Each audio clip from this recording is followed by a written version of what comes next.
And then you go look at the government, and the government is doing exactly the same thing that they just accused you of doing, that they write citations for. So, for example, go back and look at one of my other recent videos at the courthouse, where I'm trying to go to the court clerk's office and get public information requests. And you can't go in there with a camera.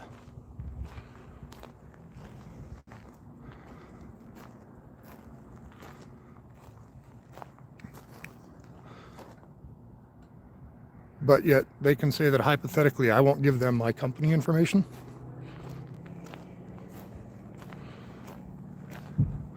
We got some guys coming out to do some training.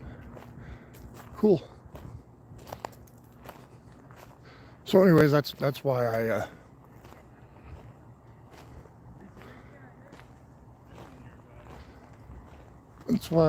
do this, is because I've seen so much hypocrisy that I look at the hypocrisy and I'm just going, Morning. How are you doing? Good, sir. Yourself? Life is good as long as you wake up. Oh, life's great every day. That's right, just keep waking up. Yes, sir. One day at a time, right? For sure. Have a good New Year? Absolutely. How about you? Yeah, good.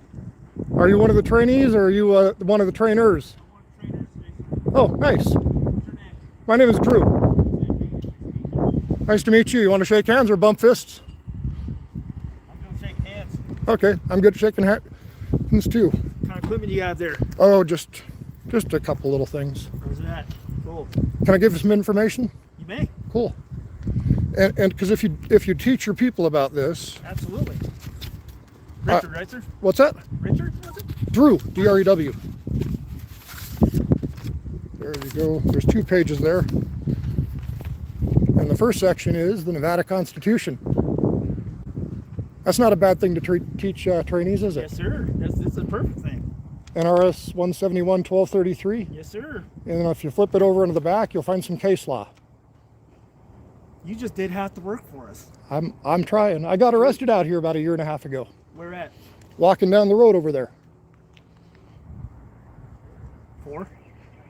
Because I had a blue shirt on and I had a camera. Well, Drew. So that's kind of why I'm back out this direction right now. How are you doing, sir? What's your name? Sir. I'm Corporal Rishbeater. Nice to meet you, man. Yes, sir. Drew. Yep. Good morning. So all that I'm out here is documenting, disseminating, and sharing And educating. and educating. That's the primary goal. My primary goal in doing this is, how do I effectuate change? And I think the best way to effectuate change, like here, let me put you on the spot. Yes, sir. Do you know what Article 1, Section 9 of the Nevada Constitution is? I'm not familiar with that one off the top of my head. No. And that's why I'm out here, because I think if everybody in government knew what the Constitution was, that you take an oath to uphold, right? And you put that above NRS 487 or whatever NRS you want to memorize, because you're out there doing your job, keeping people in line, making sure they're not hurting other people. Sure. But as you're interacting with people, if everybody knows what the Constitution says, and that's paramount in your mind as you're taking your lawful actions, would that have stopped certain things that have gone on in the state of Nevada? Say, for example, when the Marine had his assets seized over on I-80 over there. From a few years ago. Yeah. Yes. So that's kind of wound its way around in the courts. So my thought is just a human being, because when I ask people like you that have taken the oath, what are certain articles of the Constitution? So say, what's the Third Amendment of the U.S. Constitution? It's quartering the soldiers. There you go. You got that one. Thank you. But when I go to the Nevada Constitution, which is supreme in our state and which is more restrictive than the federal Constitution, most people don't know that. And you're not alone. I asked Jason Woodbury, he's the district attorney here in Carson, the other day. I asked him one of these questions, and he didn't know it off the top of his head. So you'd think he would know. But that's what my goal is how do I get the Constitution to be taught and paramount in our government employees' minds, as opposed to, well, the law says this. So, for example, the trespassing statute, NRS, 207-200, I think. It's in the 200. Yeah, 207-200. The trespassing statute, which I've seen government use widely on people like me with cameras. to say you're trespassed, you got to get out of public property. If it's public property, why do you have to get out? If you're doing a constitutionally protected activity, you're doing your business, you're getting information and you're disseminating it to the public, sharing what government is doing. So that's my thought process.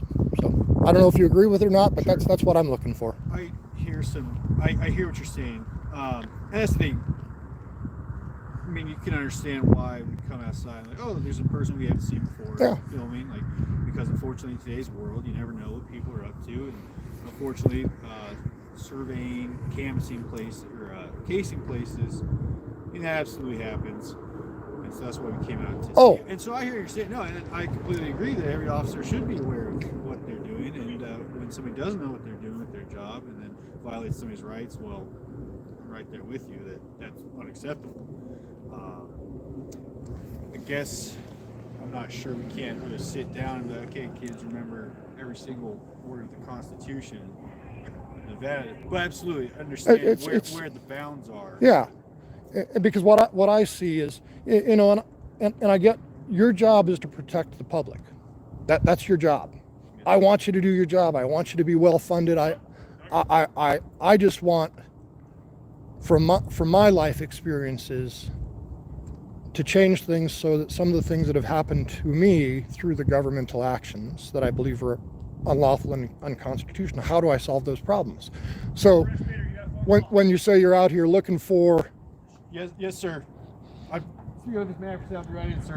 When you're out here doing your thing, I would expect you to come out. If you didn't come out, I'm going, they've either got some system that's IDing people or they know something, but I would expect you to come out. What I do appreciate is how cordial you're being and you're listening, and that's all that I can really ask for. I don't think this would go, that neither one of us would benefit if we ended up just tussling on the ground and I said, okay, sir, here push your camera. Oh, I won't tussle with you. I won't resist you. Well, no, but we don't tell me to turn around and I'll escalate it to that point. I'll immediately do that for you. That's exactly something we want to train the people. Oh, you guys can keep that. I got a lot of it. We're all team. Right, Yeah, give it to him, because seriously, when I'm saying you guys are the guys training everybody, we got to get back in there to train. I think that those are pretty important things to train on.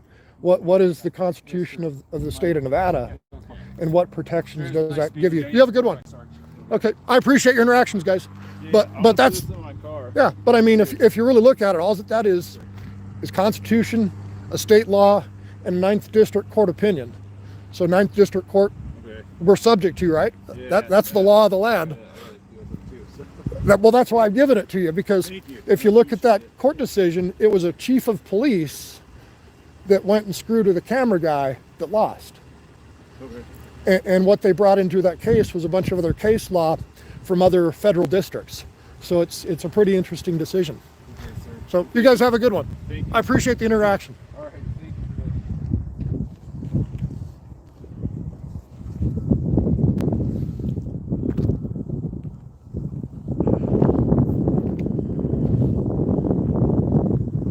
Okay, everybody. So that was a pretty good interaction. I appreciated that. They were polite, they were professional, they listened. What more could you ask for from your government? So I guess I'll move on for today. Y'all have a good day.